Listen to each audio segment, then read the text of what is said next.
ঢাকার হযরত শাহজালাল আন্তর্জাতিক বিমানবন্দরের সিভিল এভিয়েশনের বহুতল কার পার্কিংয়ের নিচতলায় মেসার্স ফাবিহা এন্টারপ্রাইজ দোকানটি লিজ নিয়ে 2021 সাল থেকে ব্যবসা করছেন রুবেল চৌধুরী। গত বছর সেপ্টেম্বর মাসে রুবেলের আপন দুই ভাই মারধর করে দোকানটি জবরদখল করেছে বলে বাংলা এডিশনের কাছে অভিযোগ করেন ভুক্তভোগী রুবেল চৌধুরী। রুবেল বাংলা এডিশনকে জানান তার আপন ভাই মাসুদ রানা ও রাজু যোগ সাজসে তার ব্যবসা প্রতিষ্ঠান অবৈধভাবে দখল করেছে। ব্যবসা প্রতিষ্ঠান ফেরত চাইলে হামলা সহ বিভিন্নভাবে হয়রানি করার অভিযোগ করেন ভুক্তভোগী রুবেল।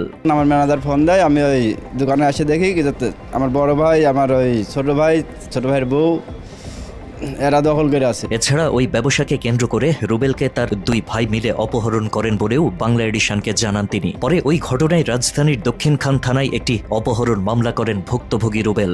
আমার বাসায় যায় আমার ছোট ভাই আমাকে আর আমার ওয়াইফকে মারে। এই ঘটনা দক্ষিণখান থানায় একটা মামলা হয়। বিষয়টি নিয়ে পারিবারিক ও ব্যবসায়িকভাবে ঝামেলা বাড়তে থাকলে বিমানবন্দরের নির্বাহী ম্যাজিস্ট্রেট মেহেদী হাসান তাদের মধ্যে আপোষ মীমাংসা করে দেন। আপোষনামায় 1 ফেব্রুয়ারি 2025 থেকে 30 জুন 2025 তারিখ পর্যন্ত প্রতিষ্ঠানটি পরিচালনার দায়িত্ব দেওয়া হয় রুবেল চৌধুরীকে। তবে সেই আপোষের চুক্তির পরও তার ভাই মাসুদ রানার বিরুদ্ধে ব্যবসা পরিচালনায় বাধা দেওয়ার অভিযোগ করেন ভুক্তভোগী রুবেল।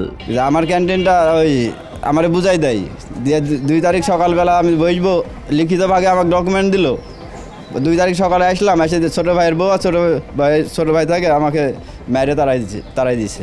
ঘটনার সত্যতা জানতে শুক্রবার হযরত শাহজালাল আন্তর্জাতিক বিমানবন্দরের ফাবিহা এন্টারপ্রাইজে যায় বাংলা এডিশন।